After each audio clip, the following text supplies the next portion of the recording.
Hello everyone and welcome to another Breakfast by the Bay. My name is Jess and behind the camera today we have Captain Eric and we are coming to you live from Save the Bay's Exploration Center and Aquarium right here in Newport, Rhode Island. So today you're going to be hearing a lot from me, but I would love to hear from you guys as well. So let us know in the comments where you guys are tuning in from today.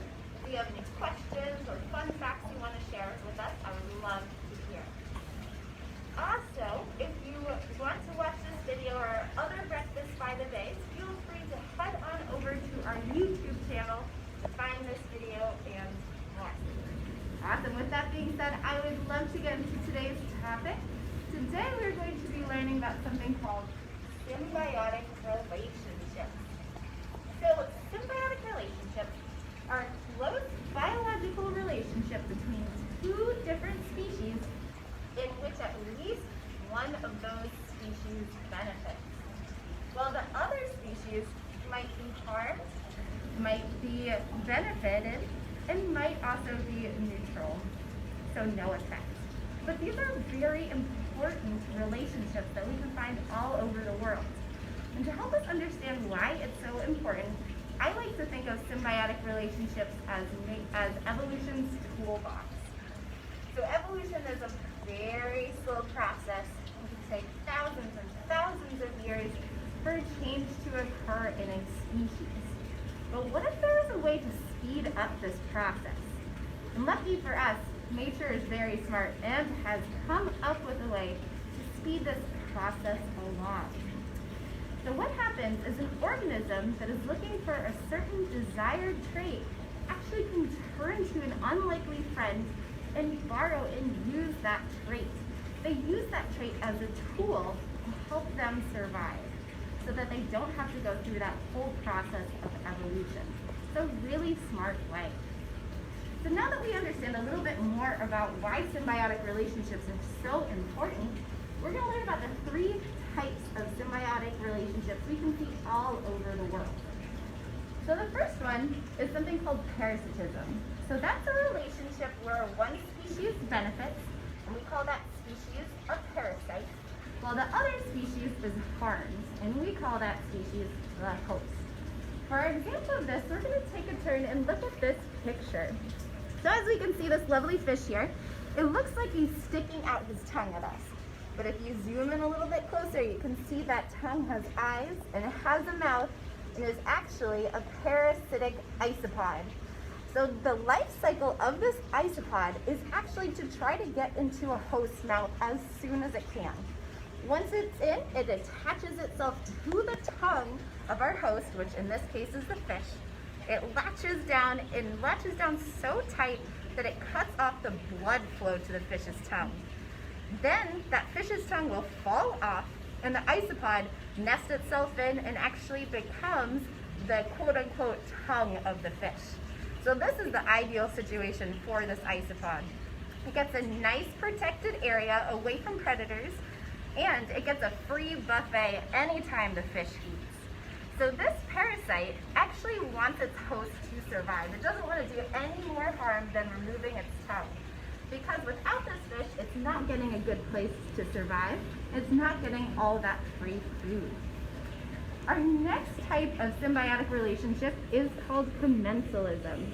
So that's a relationship where one of the species benefits, while the other is not affected whatsoever.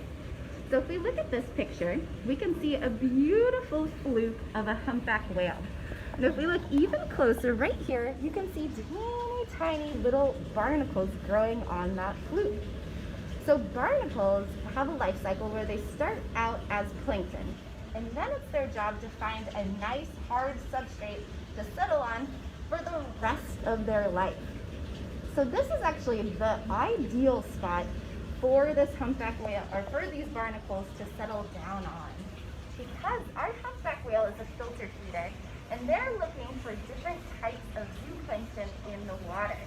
And guess what? So are our barnacles. They are looking for different types of plankton filters.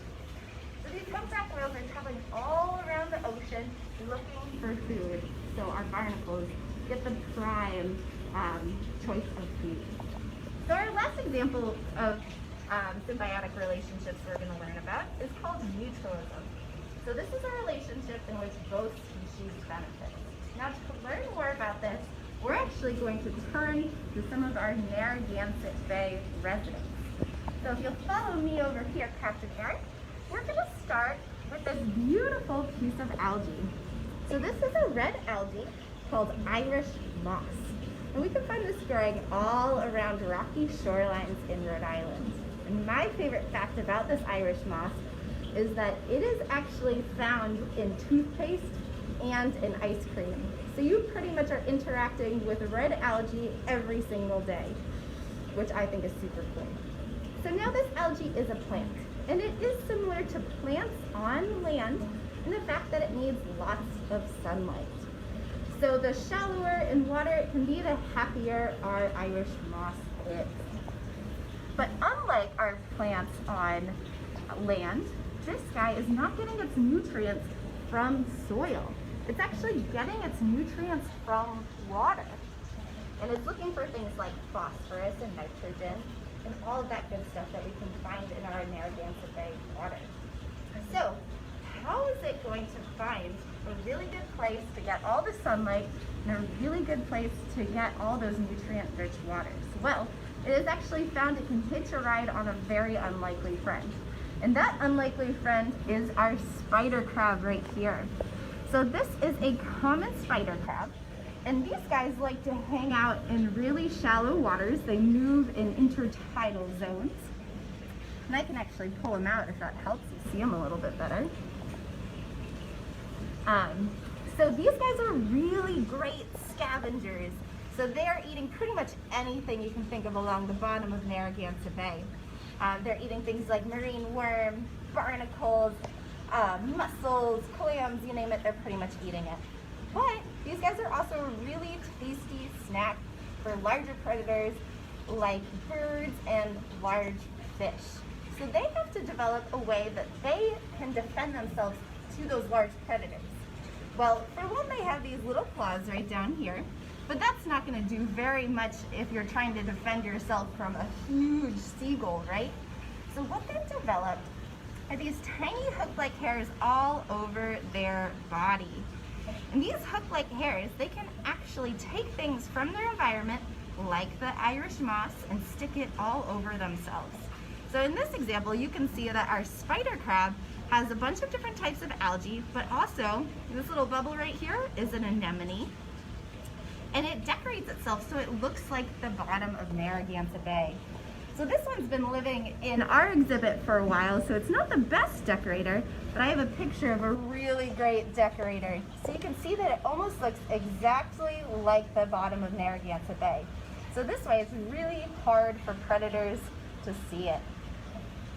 Awesome. So in this example, we learned that the algae is getting great access to nutrient-rich waters. It's also getting sunlight by hitching a ride onto the back of the spider crab. And the spider crab is getting protection and camouflage from larger predators. So a great example of how these organisms are working together to help each other survive. So our next example, we're going to turn and meet a very small resident in Narragansett Bay. And this is called a northern star coral. So this is a type of stony coral that lives in our shallow waters in Rhode Island. And actually, fun fact, these guys have been in the news recently.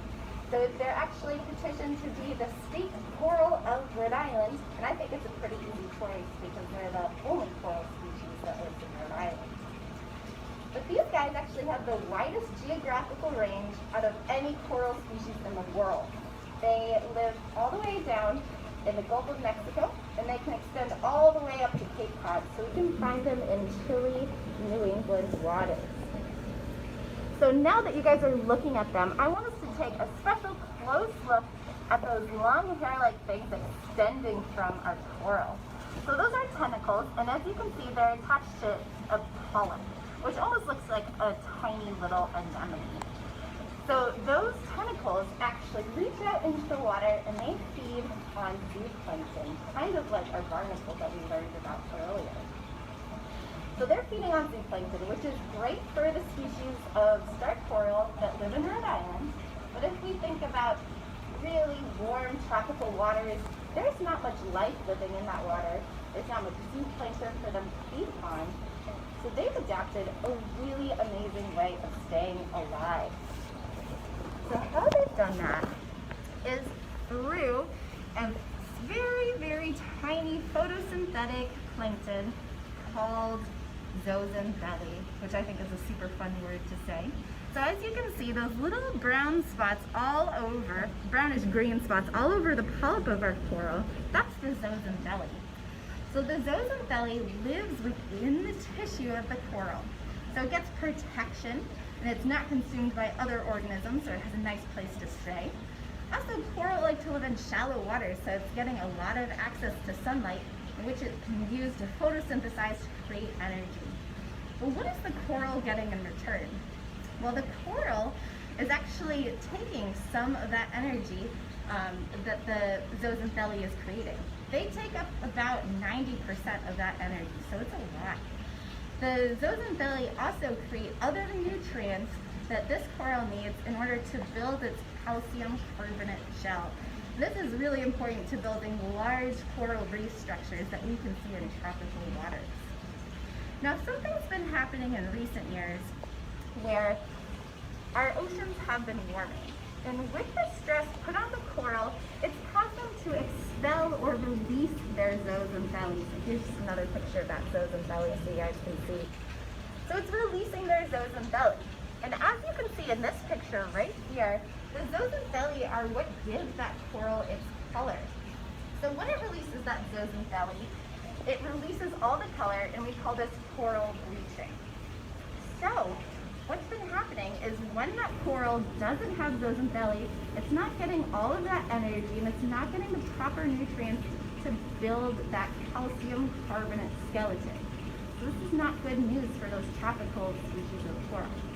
Well, good news is our species of coral that live in Rhode Island, the star coral, is actually a really hardy, resilient coral. It can live in warm waters, it can live in cold waters, it can go dormant in that cold temperatures, and it can feast and gorge itself in those summer months when we have lots of nutrients. So scientists, even in Rhode Island, are actually studying this species of coral to see how it can help its tropical cousins survive impacts of climate change, which I think is just super, super cool. So that is all I have for you guys today. Do we have any questions, Eric? Not yet. Okay, awesome. Well, feel free to shoot any questions that you have. But I've enjoyed so much teaching you guys about the different types of symbiotic relationships we have all over the world, but particularly in Narragansett Bay. So thank you guys so much for tuning in, and we'll see you next week for another episode of